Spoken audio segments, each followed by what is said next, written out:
Royal heartbreak, how Prince Philip's snub was like a dagger to Charles' heart. Prince Charles and Prince Philip have had a strained relationship at times over the years, and the imposing Duke of Edinburgh upset the teenage Prince of Wales with a cruel snub at school, according to a royal biographer. Prince Charles, the firstborn son of Queen Elizabeth II and Prince Philip, struggled growing up with the pressures of being heir to the throne. Famously sent to the Spartan boarding school Gordonston by his father, Charles was a more sensitive and artistic soul who found refuge in books and music. However, the blunt Duke of Edinburgh's rather rude behavior at one of the young prince's school plays left Charles broken-hearted, according to a royal author. In her 2017 profile for Vanity Fair, Sally Bedell-Smith takes a look at Charles' younger years, and how he grew up as the lonely heir.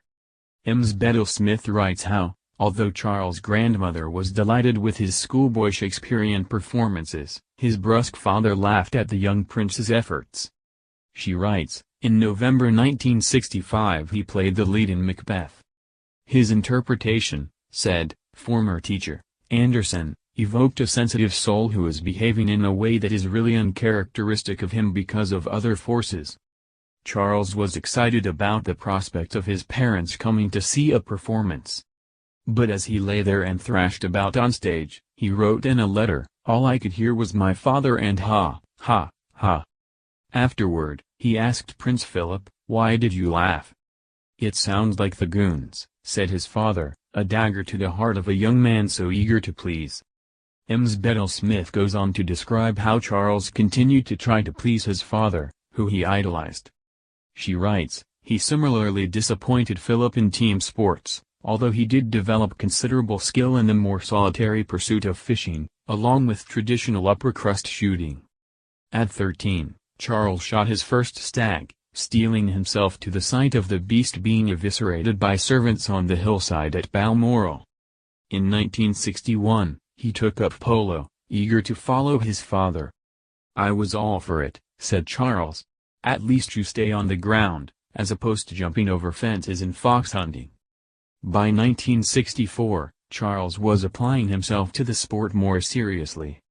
That year, he also started playing practice matches with Philip at the Household Brigade Polo Club, on Smith's Lawn, at Windsor Great Park. Still a censorious figure, Philip nevertheless was idolized by Charles. The young prince began to mimic his mannerisms, walking with one arm behind his back, gesturing with his right forefinger, clasping his hands for emphasis, and pushing up the sleeve of his left arm.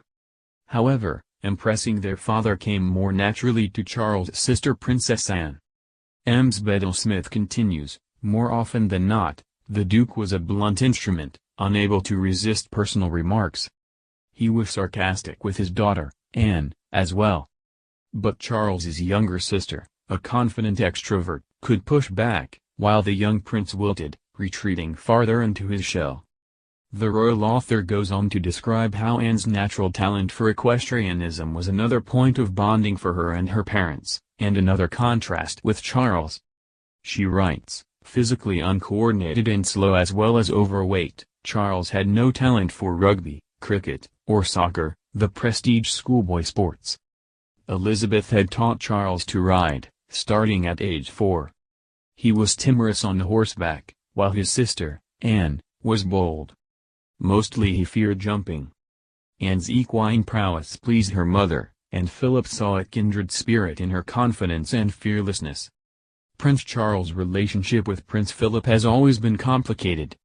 Prince Charles has faced his share of scandals over the years, but his relationship with his father, Prince Philip, is often overlooked. While Philip and Charles eventually grew to understand each other, their relationship has always been a bit complicated. From Charles' childhood to his affair with Camilla Parker Bowles, here are all of the ways Charles has leaned on Philip through the years. Inside Prince Charles' early days. Growing up, Charles was an introvert and gravitated more towards the arts than sports. This reportedly disappointed Philip, who pushed Charles to be less sensitive and cerebral about things. Although Philip was a loving father who cared deeply for his children, Prince Charles developed a closer bond with his grandmother, Elizabeth, who was also known as Queen Mother. In the 2001 book, Diana, Story of a Princess, Penny Junor told author Tim Clayton that Philip was sometimes too tough on Charles and came across as a bully. This led to some self-esteem issues for Prince Charles, who always felt like he was disappointing his father. Prince Philip is bluff, outspoken, hearty, tough and something of a bully, Junor shared, and he has no patience with his eldest son's soul-searching. Sensitivity is not one of the qualities he expects in a man, and although he undoubtedly has great affection for Prince Charles, he has spent a lifetime criticizing him and quietly undermining his self-esteem. That said, Philip's cousin, Patricia, claims that he was very good around his kids. While there is no denying that Philip was sometimes tough on Prince Charles, Patricia says that he only wanted to help his oldest son develop traits that would help him deal with the pressures of being a member of the royal family. Prince Philip gives Prince Charles advice on marriage. According to E! Online, when Charles was getting ready to tie the knot with Princess Diana in 1981, he allegedly asked Philip for advice when he started having doubts about the union. At the time, Prince Charles knew that he still had feelings for Camilla Parker Bowles, and Philip reportedly told him that if things don't work out with Diana, he could always go back to Camilla in a few years. My father-in-law said to my husband, "If your marriage doesn't work out, you can always go back to her after 5 years," Diana recalled. Which is exactly, I mean, for real. I knew that it had happened after 5, I knew something was happening before that, but the 5th year I had confirmation. Paul Burrell, who used to be a butler for the royal family, revealed in his 2003 tell-all, A Royal Duty, that Charles and Diana were told that they needed to compromise to make their marriage work. Although Diana knew what was going on behind the scenes, she was urged to stay with Prince Charles for the sake of her children and the monarchy. Diana, of course, remained with Charles until 1992 when the pair split for good. Charles and Diana finalized their divorce in 1996, a year before her tragic death in Paris. The Prince of Wales would go on to exchange vows with Camilla in 2005. Prince Philip skips Charles and Camilla's wedding. Considering how Charles' affair is what ruined his first marriage, he waited a long time before tying the knot with Camilla. Leading up to their wedding in 2005, it took a bit for Camilla to gain the trust of Queen Elizabeth and Prince Philip, not to mention repair her public image. When Prince Charles and Camilla finally exchanged vows in 2005, it was quite scandalous when Queen Elizabeth and Philip skipped out on the ceremony. In the 2018 book, Rebel Prince, The Power, Passion and Defiance of Prince Charles, author Tom Bower wrote that Charles was heartbroken when his parents did not attend his second wedding. It was eventually revealed that Queen Elizabeth and Philip did not attend the wedding because it was not a religious ceremony. When the couple held a service of prayer and dedication ceremony inside St. George's Chapel, Charles' parents were in attendance. Camilla Parker Bowles gets close with Queen Elizabeth. Although things have not always been easy for Prince Charles and Camilla, they have come a long way since the mid-1990s. In fact, Queen Elizabeth and Camilla have grown very close over the years, and Her Majesty seems perfectly content with Camilla sitting beside Charles when he takes the throne. In 2007, for example, Prince Charles held a 60th birthday party for Camilla. Queen Elizabeth and Philip proudly attended the bash, a clear signal that things had changed between Camilla and the royals. When Camilla married Charles, it was widely believed that she will accept the title of Princess Consort when he takes the throne. In recent years, however, that has changed and Camilla is fully expected to become Queen Consort once Prince Charles is at the head of the monarchy. How huge differences between Charles and Anne caused royal heartache. Princess Anne and Prince Charles grew up as two very different personalities within the royal family, and it affected how the Queen and Prince Philip treated them. According to a royal author. Anne and Charles are the Queen's eldest children, born before the Princess Elizabeth became Queen Elizabeth II. Many royal watchers contrast Charles and Anne with Andrew and Edward, Her Majesty's younger sons who were born some years after she had ascended the throne. However, the Queen's eldest son and daughter faced difficulties in their own relationship growing up. In her 2017 profile for Vanity Fair, royal author Sally Bedell-Smith takes a look at Charles' younger years, and how he grew up as the lonely heir. Ems Bedell-Smith writes about how the Duke of Edinburgh's ethos was to toughen up the young, sensitive Charles. She continues, more often than not, the Duke was a blunt instrument, unable to resist personal remarks. He was sarcastic with his daughter, Anne, as well. But Charles's younger sister, a confident extrovert, could push back, while the young prince wilted, retreating farther into his shell.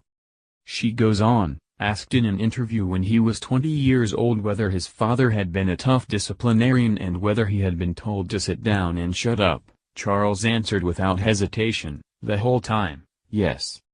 The royal author goes on to describe how Anne's natural talent for equestrianism was another point of bonding for her and her parents, and another contrast with Charles. She writes, physically uncoordinated and slow as well as overweight, Charles had no talent for rugby, cricket, or soccer, the prestige schoolboy sports. During holidays he joined local boys who lived near Balmoral for cricket matches.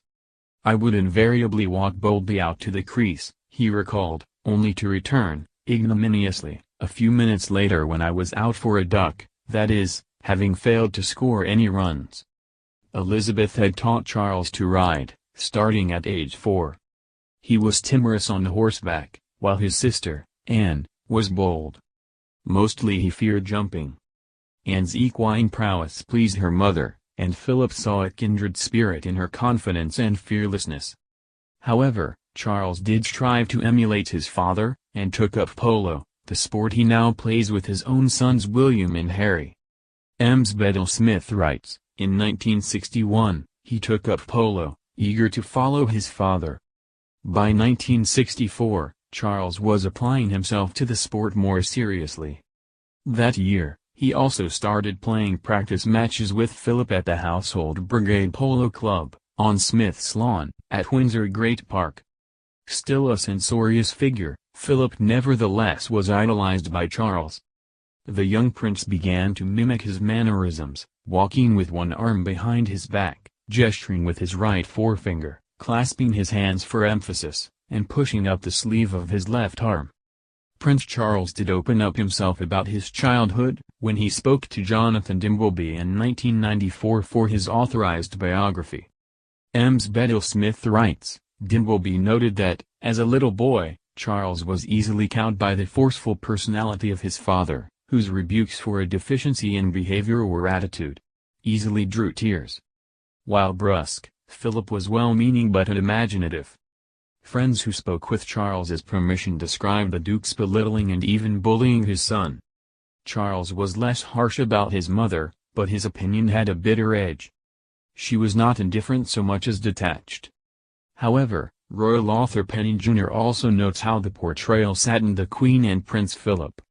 In her 2005 book The Firm, Ems Junor writes, the Queen and the Duke were appalled by the Prince of Wales. The book Jonathan Dimbleby wrote about the prince in 1995 following the disastrous film, and hurt by the picture he drew of his childhood.